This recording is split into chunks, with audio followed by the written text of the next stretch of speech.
Halo guys, balik lagi sama gue Raka di sini di channel 21 Creative Media, channel yang ngebahas teknologi secara kreatif. Dan di video kali ini, gue punya sebuah benda kere-hore lagi nih, yang menurut gue cukup menarik untuk dibuatin konten.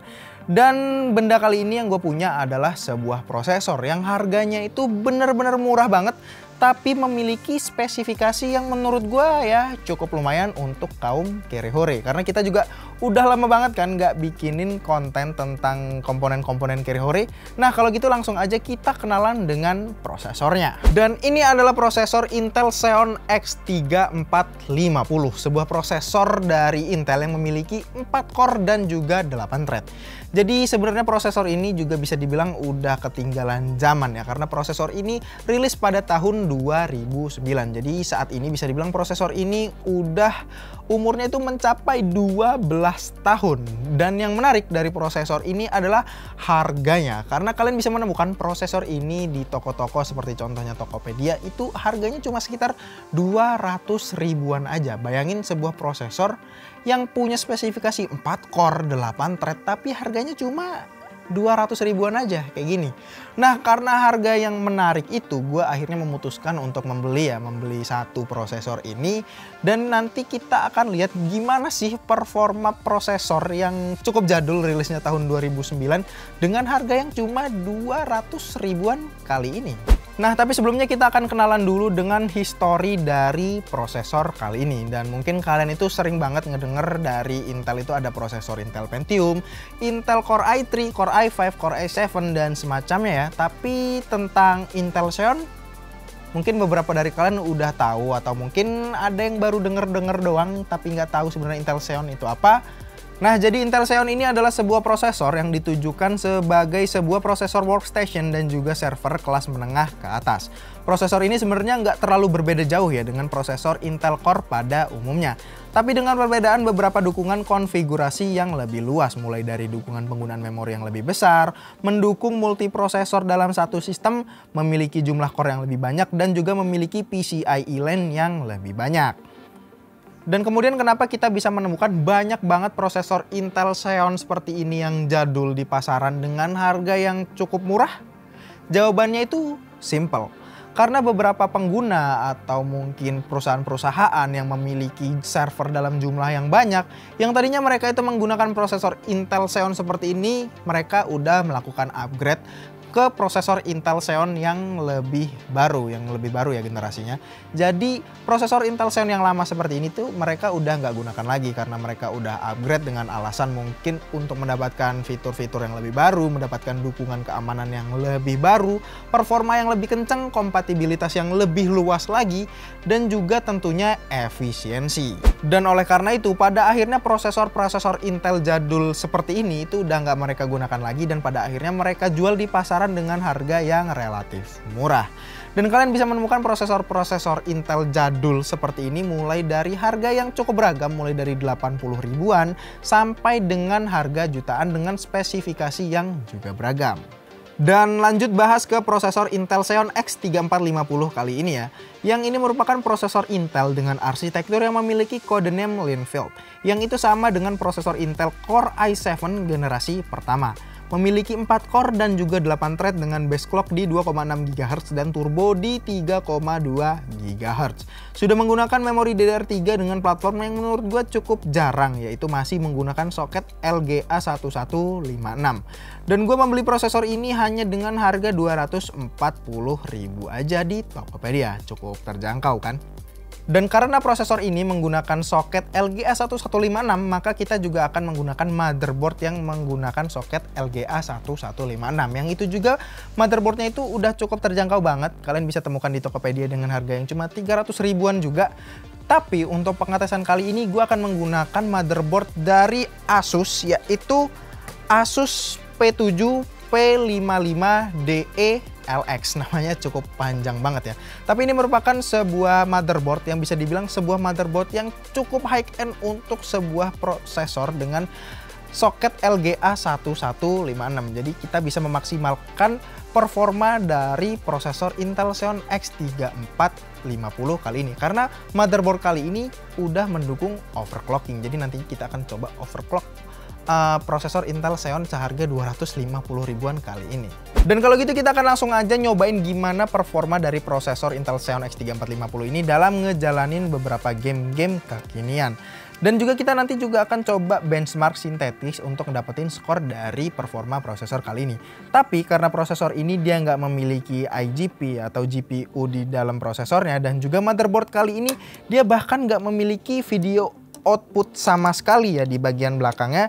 Nih di bagian belakang sini dia nggak memiliki video output sama sekali. Jadi nanti kita akan menggunakan GPU dedicated untuk ngejalanin sistem kali ini. Dan untuk kali ini gue akan mencoba untuk agak gila dengan menggunakan GPU yang nggak nanggung-nanggung, yaitu adalah GPU dari Gigabyte RTX 3060 Gaming OC 12GB GDDR6, yang ini merupakan sebuah GPU dengan arsitektur terbaru dari Nvidia, yaitu Nvidia Ampere, dengan kapasitas VRAM mencapai 12GB, GDDR6 192 bit dengan bandwidth yang bisa mencapai 360 GB per second. Kalau untuk gaming di resolusi 1080p, GPU ini udah perfect banget bisa ngejalanin semua game dengan kualitas ultra, dibantu dengan kapasitas VRAM yang mencapai 12 GB. Cukup gila kan untuk dipasangin dengan prosesor dengan harga yang cuma 200 ribuan. Dan GPU ini juga memiliki pendinginan triple fan WindForce dari Gigabyte untuk pendinginan yang lebih maksimal. Memiliki konektivitas DisplayPort 1.4 2 buah dan juga HDMI 2.1 2 buah yang mendukung resolusi 8K dengan 4 monitor. Pokoknya GPU dari Gigabyte RTX 3060 Gaming OC kali ini udah memiliki semua teknologi paling baru dan juga memiliki performa yang cukup tinggi untuk menjalankan game di resolusi 1080p. Tapi kira-kira prosesor 200 ribuan kali ini kira-kira mampu nggak ya ngeluarin semua potensi yang dimiliki oleh GPU dari Gigabyte RTX 3060 Gaming OC kali ini? Dan nanti juga kita akan nyobain menggunakan prosesor AMD Ryzen 5 3500X yang lebih modern agar kita bisa tahu potensi maksimal dari GPU Gigabyte RTX 3060 Gaming OC kali ini, dan juga sekaligus ngelihat perbandingan antara prosesor yang lebih modern seperti AMD Ryzen dengan prosesor yang cukup jadul seperti Intel Xeon X3450 ini gimana dalam game dan juga dalam beberapa benchmark sintetis. Dan kalau gitu kita akan langsung aja nyobain gimana performa dari prosesor kali ini. Ya, jadi seperti yang kalian lihat di sini, ini adalah sistem yang menggunakan prosesor Intel Xeon X3450 tadi ya. Ini gua taruh sini aja, nggak gua pakein casing karena di sini kita akan cuma pakai untuk mengetes di beberapa game dan juga di beberapa benchmark sintetis, karena kita mau ngelihat gimana sih performa dari prosesor Intel Xeon X3450 kali ini. Dan untuk yang pertama di sini kita akan coba lihat dulu dari CPU ID atau CPU Z ya. Di sini kita akan buka CPU Z dulu. Dan di sini dia udah terbuka. Kalau di sini dia terdeteksi ya, dia menggunakan Intel Xeon X3450, kode name Linfield, soket 1156 LGA, teknologinya masih menggunakan 45 nanometer, dan di sini untuk core clocknya dia berjalan di 3,3 GHz karena di sini gue menghidupkan turbo yang ada pada motherboard ini. Jadi dia akan terus berjalan pada kecepatan turbo di all core-nya. Jadi karena rating turbonya itu berada di 3,2 sampai 3,3 GHz. Jadi ini karena dia motherboard ini mendukung overclock, jadi dia bisa lebih sedikit sampai ke 3,3 GHz. Tapi kalau kalian nggak menggunakan motherboard yang bisa overclock seperti ini, juga nantinya dia akan berjalan di angka 3,2 GHz untuk turbonya. Dan kalau gitu kita akan langsung aja menuju ke pengetesan. Untuk pengetesan pertama di sini kita akan coba menggunakan beberapa benchmark sintetis seperti Cinebench, 3D Mark Firestrike, TimeSpy, dan juga karena di sini kita menggunakan GPU dari Gigabyte RTX 3060 Gaming OC, kita juga akan memasukkan benchmark dari 3D Mark Port Royal, yang dimana itu merupakan benchmark untuk ray tracingnya. Oke, kalau gitu kita akan langsung aja menuju ke benchmark pertama, yaitu menggunakan Cinebench. Ya, dan di sini dari hasil pengetesan Cinebench ya, walaupun dia memiliki 4 core dan juga 8 thread, tapi dari hasil pengetesan Cinebench multicore-nya di sini memang nggak terlalu cepat ya, mengingat ini merupakan sebuah prosesor Intel generasi pertama. Jadi di sini walaupun dia udah memiliki jumlah core yang banyak, tapi performa dari setiap core-nya itu nggak terlalu tinggi. Jadi di sini kita hanya mendapatkan skor untuk multicore di Cinebench R15 itu sekitar 524 CB. Dan untuk performa single core-nya di sini dia masih melakukan benchmark ya, tapi gue udah melakukan benchmark di belakang layar. Dan untuk single core dari prosesor Intel Xeon X3450 ini dia mencapai sekitar 98 CB aja. Mungkin memang sedikit kecil, tapi menurut gue cukup lumayan untuk sebuah prosesor 200 ribuan. Dan kalau gitu kita akan langsung menuju ke benchmark selanjutnya. Ya, akhirnya kita udah selesai melakukan beberapa macam benchmark sintetis mulai dari Cinebench hingga beberapa macam benchmark dari 3D Mark. Dan dari hasil yang kita dapetin di sini, gue mendapatkan kesimpulan kalau di sini kita dapetin hasil dari Cinebench R23 itu berada di angka 2631 poin ya. Yang ini merupakan poin yang cukup kecil, dan kalau kita lihat di grafiknya di bawah sini, ini dia berada di grafik paling bawah ya. Memang dia berada di bawah dari prosesor Intel Core i7 1165G7 yang ini merupakan sebuah prosesor sebuah prosesor Core i7 generasi ke-11, tapi ini merupakan prosesor laptop. Nah, di sini kita lihat dia mendapatkan hasil di bawah prosesor laptop generasi ke-11 ya. Memang itu kalau kita lihat dia memiliki jumlah core yang sama dan juga thread yang sama, tapi di sini perbedaan gap generasi yang cukup jauh ini membuat hasil dari Cinebench R23 di sini menjadi sangat kecil, hanya 2631 aja. Sementara kalau kita bandingkan menggunakan AMD Ryzen 5 3500X, di sini gua udah mendapatkan skor yang sebelumnya itu gua tes, dia mendapatkan hasil di angka 7000, yang bisa dibilang ini skornya itu hampir sepertiganya aja ya, sekitar sepertiga sampai setengah dari prosesor AMD Ryzen 5 3500X untuk benchmark dari Cinebench R23-nya. Tapi berbeda dengan pengetesan dari 3D Mark, baik itu Port Royal, Firestrike, dan juga TimeSpy. Di sini untuk benchmark Port Royal kita mendapatkan skor di angka 4503. Sementara untuk menggunakan Ryzen 5 3500X di sini kita mendapatkan skor 3D Mark Port Royal di angka 5155. Kalau kita lihat itu perbedaannya cuma sekitar 10% aja ya kan. Terus selanjutnya untuk benchmark dari 3D Mark Firestrike di sini kita mendapatkan skor di angka 13.291, yang ini udah cukup tinggi ya. Dan di sini kita bisa lihat estimated game performance-nya. Di sini dari 3D Mark-nya dia menunjukkan kalau Battlefield 5 itu dia mampu menjalankan di 1440p dengan konfigurasi settingan ultra di atas 75 fps. Tapi apakah kita langsung percaya aja dari 3D Mark? Nanti kita akan coba jalanin Battlefield 5 juga menggunakan prosesor kali ini. Dan untuk Ryzen 5 3500X menggunakan GPU yang sama, di sini gue mendapatkan skor di angka 18.193.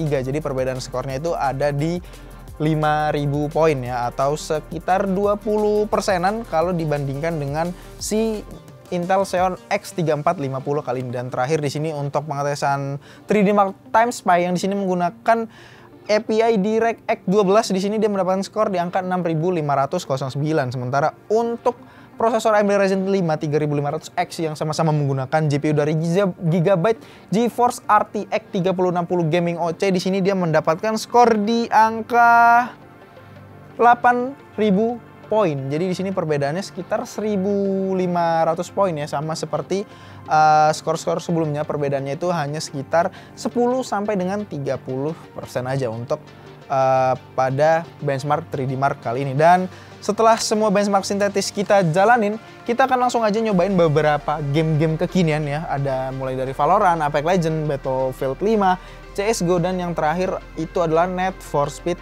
Heat. Dan yang pertama, kalau gitu kita mencoba dari game yang paling ringan ya, yaitu Valorant aja. Kita akan langsung cobain Valorant menggunakan prosesor Intel Xeon X3450 ini dan juga GPU dari RTX 3060 GB Gaming OC kali ini. Iya, dan sekarang kita menuju ke pengetesan yang pertama, yaitu menggunakan game Valorant. Dan di sini udah masuk di dalam gamenya menggunakan resolusi 1080p Dengan konfigurasi semuanya itu kita menuju high ya, kita aktifkan ke high, dan untuk anti aliasingnya berada di 16 kali.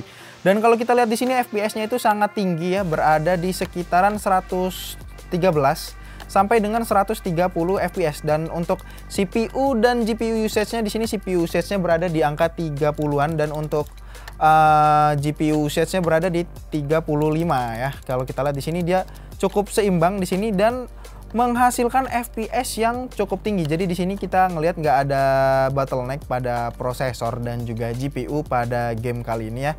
Walaupun di sini FPS-nya itu hanya berada di 100 ya di angka 100-an ya, belum sampai ke angka 200-an. Tapi menurut gue ini cukup tinggi untuk sebuah prosesor yang harganya itu cuma 200 ribuan aja. Jadi dia masih cukup mumpuni kalau kita pasangin dengan menggunakan prosesor dengan GPU yang cukup high end seperti contohnya Gigabyte RTX 3060 Gaming OC kali ini. Ya, sekarang kita udah berada di game selanjutnya yaitu Apex Legends, dan di sini settingan yang gue gunakan ini adalah settingan di resolusi 1080p dengan preset Insane yang dia di sini rekomendasinya itu menggunakan 8 GB VRAM, tapi karena kita menggunakan GeForce RTX 3060 Gaming OC dari Gigabyte yang dia itu memiliki VRAM 12 GB, jadi nggak masalah kalau kita ngejalanin Apex Legends dengan settingan maksimal. Dan di sini kalau kita lihat pada FPS-nya dia berada di angka sekitar 130-an FPS ya. Dan di sini kenapa gue cuma jalanin training ya? Bukan karena gue nggak bisa main Apex Legends, tapi karena dari tadi gue udah mencoba matchmaking selama 30 menit, tapi nggak tahu kenapa di Apex Legends ini mungkin servernya lagi bermasalah karena dari tadi nggak ketemu matchnya setelah gue find match selama 30 menit. Jadi di sini gue coba di training aja, dan di sini FPS-nya ini cukup tinggi ya, di angka 140 FPS. Dan kalau kita lihat dari GPU usage-nya di sini untuk RTX 3060 di sini dia berada di angka 94% ya, di angka 90%. Jadi di sini GPU-nya itu kerja yang cukup berat. Sementara untuk prosesornya di sini hanya dia itu berada di angka 30 sampai dengan 40% ya, dari tadi tuh di angka 31 sampai dengan 45%. Jadi di sini menurut gua untuk game Apex Legends ini memang dia lebih mengutamakan yang namanya grafik yang cukup tinggi ya dibandingkan dengan Valorant yang sebelumnya. Jadi di sini kalau kita lihat itu kinerja yang dibebani ke GPU itu lebih berat, makanya di sini GPU-nya berada di angka 93% GPU usage. Sementara untuk prosesornya sama seperti Valorant tadi, dia hanya berada di angka 30-an FPS aja. Tapi ini membuktikan kalau memang prosesor Xeon ini dia masih cukup mumpuni ya, walaupun harganya cuma 200.000 kalau kita pasangin dengan GPU yang cukup mantap seperti RTX 3060 dari Gigabyte Gaming OC kali ini. Dan selanjutnya kita akan menuju ke beberapa game yang terakhir, oke? Dan sekarang kita udah berada di CSGO yang ini merupakan sebuah game yang dia bisa menunjukkan sejauh apa prosesor kita itu memiliki performa ya, karena memang game ini dia memiliki karakteristik yang cenderung FPS-nya itu lebih tinggi ya, sampai ke angka 300 dan ke atasnya apabila kita menggunakan prosesor yang memiliki performanya lebih tinggi. Dan kalau kita lihat di platform ini FPS-nya dia berada di angka sekitar 120 sampai dengan 140-an FPS. Jadi ini merupakan sebuah FPS yang masih cukup playable bagi gue, dan di sini juga dia masih menggunakan setting yang di angka very high ya untuk CSGO dengan anti aliasing berada di 16 kali. Jadi ini merupakan gameplay yang masih sangat playable. Di sini kita lihat FPS-nya itu berada di 144 FPS ya. Jadi ya kalah terus. Ya walaupun memang kita nggak punya skill, walaupun FPS-nya tinggi tetap aja kalahan ya. Jadi kita akan langsung menuju ke game yang selanjutnya. Iya, dan sekarang kita udah berada di game yang dimana tadi 3D Mark itu dia udah memperkirakan kalau kita menggunakan komputer dengan PC dengan prosesor Intel Xeon X3450 dengan RTX 3060 GB Gaming OC ini kira-kira mendapatkan berapa FPS. Dan kalau sebelumnya di 3D Mark Firestrike itu dia memperkirakan kita kalau ngejalanin Battlefield 5 dengan konfigurasi di 1080p Ultra, di situ kita dapetin 75 FPS ke atas. Dan sekarang kita lihat Di sini gue udah ngejalanin gamenya dengan resolusi 1080p dan juga resolusinya itu ultra ya. Di sini kita menggunakan graphic quality ultra dengan DirectX 12 dan di sini kalau kita lihat FPS yang kita dapetin itu bener seperti perkiraan dari 3D Mark. Kalau dari 3D Mark itu kita mendapatkan 75++. Di sini kita mendapatkan FPS di angka 85 FPS ya. Di sini stabil di atas 80.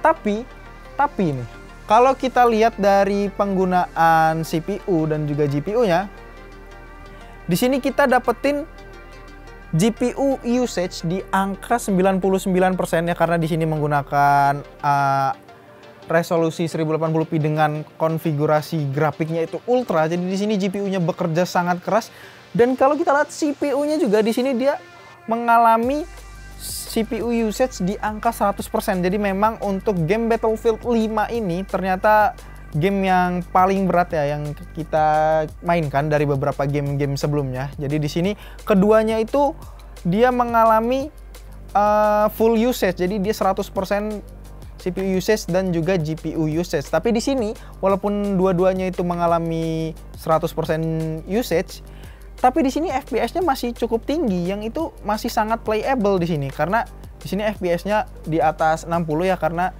untuk game-game seperti ini kalau kita mainin yang nggak multiplayer seperti yang gue contohin sekarang ini, menurut gue di atas 60 FPS dengan konfigurasi grafik yang paling ultra itu menurut gue adalah skenario yang paling bagus kalau untuk kita mainnya single player seperti ini, karena ini bukan merupakan game yang sangat kompetitif. Jadi kita lebih baik mengedepankan kualitas grafiknya dibandingkan dengan FPS. Tapi di sini FPS-nya juga cukup tinggi dan kalau kita lihat di scene salju sekarang ini, dia FPS-nya ada di angka 90 FPS. Jadi ini masih sangat playable. Bisa dibilang ini benar-benar playable hanya dengan prosesor 200 ribuan. Dan kalau gitu kita akan lanjut ke game terakhir yaitu Need for Speed Heat. Dan ya sekarang kita udah sampai di game terakhir yaitu di game Need for Speed Heat. Dan kenapa gue memasukkan game yang jarang dimainin ini seperti contohnya Need for Speed Heat ini, walaupun kelihatannya memang game ini sedikit kurang terkenal ya dibandingin game-game yang udah kita mainin sebelumnya tadi. Dan alasan gue memasukkan game ini adalah karena game ini memiliki karakteristik yang unik, walaupun dia memiliki yang namanya kualitas grafik yang cukup jernih. Di sini teksturnya itu cukup HD dan kualitas grafiknya di sini gue setting ultra ya, tetap di 1080. Tapi kalau kita lihat di sini pada penggunaan CPU dan juga GPU, di sini kita ngelihat banyak banget stuttering ya. Di sini banyak banget stuttering kalau kita lihat dari tadi, karena di sini untuk CPU kita berjalan di angka 100%. Sementara untuk GPU-nya dia hanya berada di 50 ya, di 50 sampai dengan 60%. Sementara untuk CPU-nya dari tadi bolak-balik di 90 sampai dengan 100%. Nah, itu alasan kenapa di sini gue memasukkan game Need for Speed ini, karena kita di sini bisa ngelihat gimana sih performa dari CPU ini, apakah dia masih kurang mampu untuk mengeluarkan seluruh performa maksimal dari Gigabyte RTX 3060 Gaming OC kali ini. Dan kalau kita lihat di sini udah terbukti kalau pada game Need for Speed Heat ini prosesor Intel Xeon X3450 yang kita beli dengan harga 240.000 ini dia bottleneck di sini, karena di sini penggunaannya itu dia dari tadi 100%, sementara untuk GPU-nya itu hanya berada di 50% aja. Dan kalau kita lihat FPS-nya juga nggak terlalu tinggi, ini berada di 33 FPS ya, nggak nyampe di 60 FPS. Walaupun di sini kita udah menggunakan RTX 3060 yang tentunya capable banget untuk ngejalanin game seperti contohnya Need for Speed Heat kali ini. Dan ya ini udah sampai ke game terakhir kita. Dan kalau gitu kita akan langsung aja menuju ke kesimpulannya. Nah, jadi memang prosesor Intel Xeon X3450 ini kalau kita lihat dari beberapa game yang kita mainin sebelumnya selain dari Need for Speed ini, dia memiliki performa yang dia tuh menunjukkan performa yang cukup lumayan dalam menjalankan beberapa game. Contohnya seperti Valorant, itu dia berada di 100 FPS ke atas. Battlefield 5 dengan kualitas ultra juga dia berada di 80 FPS ke atas. Apex Legends, CSGO, dan ya keempat game itu dia semuanya berhasil dijalankan dengan kualitas grafik paling tinggi di Ultra dengan resolusi Full HD 1080p dengan FPS yang di atas rata-rata, yang menurut gua masih sangat playable banget, pokoknya nyaman banget deh. Walaupun sebenarnya kalau kita bandingin dengan prosesor seperti yang gue gunakan pada komputer gue yang sebelumnya, yang PC putih itu, yaitu Ryzen 5 3500X, di sini gue udah punya datanya. Kalau kita menggunakan prosesor Ryzen 5 untuk Valorant ini, dia bisa mencapai 200 sampai dengan 260 FPS kalau kita menggunakan GPU dari Gigabyte RTX 3060 Gaming OC kali ini. Sementara untuk game seperti CSGO, Battlefield 5, dan juga Apex Legends ini nggak ada peningkatan yang signifikan kalau kita menggunakan Ryzen 5 3500X dibandingkan dengan prosesor Intel Xeon X3450 seperti pada PC kali ini. Contohnya seperti Apex Legends yang di sini FPS-nya itu sama-sama berada di sekitar 140 FPS, dan juga untuk Battlefield 5 di sini dia berada di angka 120 FPS ya. Walaupun di sini, walaupun dia saat menggunakan Intel Xeon X3450 ini berada di angka 80 sampai 90, tapi di sini perbedaan FPS-nya sedikit banget, nggak seperti perbedaan pada Valorant yang bisa mencapai 2 kali lipat. Dan yang terakhir adalah pada game Need for Speed Heat, yang dimana kalau kita coba tadi menggunakan PC yang menggunakan prosesor Intel Xeon X3450 dengan harga 200 ribuan ini, dia sangat bottleneck ya, terjadi banyak banget stuttering dan FPS-nya itu berada hanya di sekitar 30 FPS saja. Sementara kalau kita menggunakan PC dari yang menggunakan prosesor AMD Ryzen 5 3500X, di situ dia FPS-nya bisa berjalan di angka 80-an FPS. Jadi di situ sangat jauh secara signifikan ya. Dan kesimpulannya untuk prosesor ini, kalau kita gunakan untuk main game itu memang masih sangat mumpuni menurut gua untuk harganya yang cuma 200 ribuan. Kalau untuk rendering dan editing menurut gua di sini agak sedikit kurang ya, karena bisa kita lihat sendiri dari hasil benchmark di Cinebench R15 dan juga di R23 itu dia menghasilkan skor yang sangat-sangat kecil, yang itu dia bisa menunjukkan gimana performanya apabila kita menggunakan prosesor ini untuk rendering dan juga editing video. Mungkin kalau editing video yang ringan-ringan gitu masih cukup kuat ya, kalau mudah banyak efeknya, banyak layer-layernya, itu menurut gua akan sangat struggle kalau kalian menggunakan prosesor Intel Xeon X3450 kali ini. Nah, jadi walaupun memang prosesor Intel Xeon X3450 ini memiliki performa yang cukup lumayan dalam game, walaupun ini prosesor udah 12 tahun ya umurnya, rilis tahun 2009, dengan harga yang cuma 200 ribu, tentunya prosesor ini juga memiliki banyak kekurangan apabila kita gunakan pada tahun 2021. Contohnya seperti nggak ada dukungan untuk USB 3.0 ataupun SATA 6 GB per second. Jadi apabila kalian menggunakan SSD yang dia itu udah menggunakan SATA 3 yang speednya 6 GB per second, kalau kalian pasangin dengan platform seperti contohnya di belakang gue ini, LG A1156, yang dia itu belum memiliki sertifikasi untuk mendukung SATA 3 6 GB per second, itu kecepatan SSD kalian akan menurun ke 3 GB per second atau sekitar 250 MB per second, nggak seperti full speednya di angka 500 MB per second. Tapi untuk contohnya seperti motherboard high-end, kelas high-end di belakang gue ini dia udah mendukung USB 3.0 dan juga SATA 6 GB per second. Tapi untuk harganya bisa dibilang cukup mahal, sampai dengan 500 ribu sampai dengan 800 ribu. Padahal harga prosesornya aja cuma 200 ribu, yang menurut gue kalau kalian mau menggunakan kalau kalian mau menggunakan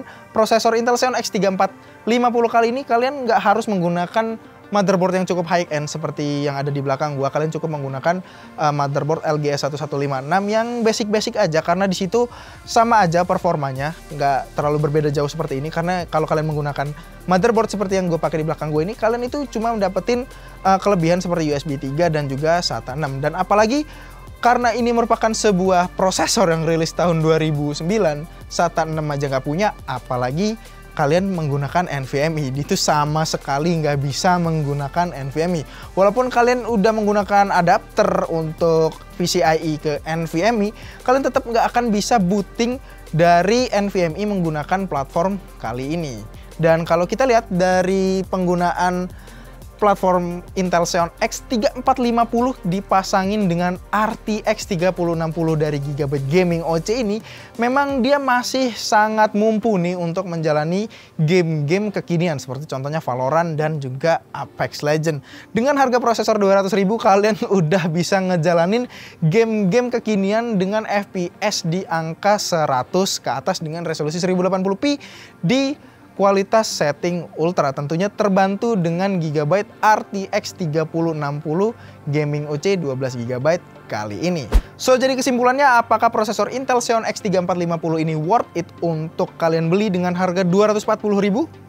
Menurut gue bisa iya, bisa enggak. Menurut gue worth it. Kenapa? Karena kalian bisa dapetin sebuah prosesor yang memiliki performa gaming yang cukup lumayan untuk harga 240.000 kalau kalian bisa nerima kekurangan-kekurangan dan konsekuensi yang dimiliki oleh prosesor Intel Xeon X3450 kali ini. Seperti contohnya yang udah gue bilang tadi, nggak ada dukungan USB 3 dan juga SATA 6, apalagi NVMe.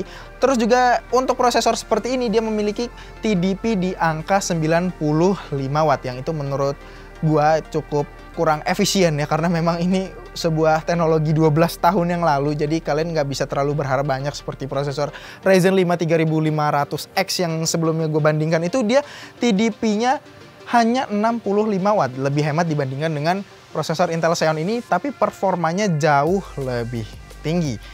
Jadi seperti itu kalau kalian misalnya mau membeli prosesor Intel Xeon X3450 kali ini, linknya akan gue taruh di kolom deskripsi di bawah. Dan kalian cari sendiri untuk motherboardnya, itu banyak banget pilihannya di Tokopedia. Kalian nggak harus menggunakan motherboard seperti gue, kalian bisa menggunakan motherboard basic aja. Dan untuk pemilihan memorinya di sini dia bisa menggunakan memori DDR3 yang itu juga udah dibilang cukup murah, yang bisa menjadi salah satu opsi untuk kalian build PC kere-hore kalian. Dan kalau gitu sekian aja video kali ini tentang prosesor Intel Xeon X3450 yang memiliki performa yang menarik tapi dengan harga yang cuma 240 ribuan aja. Gimana pendapat kalian tentang prosesor ini?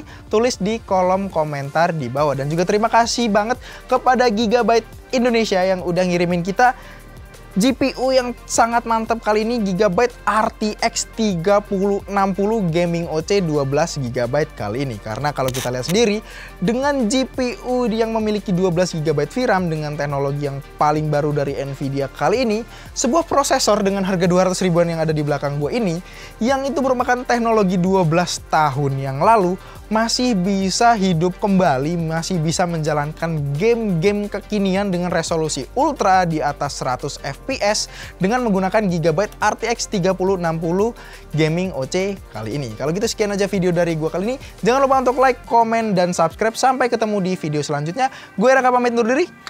Signing out.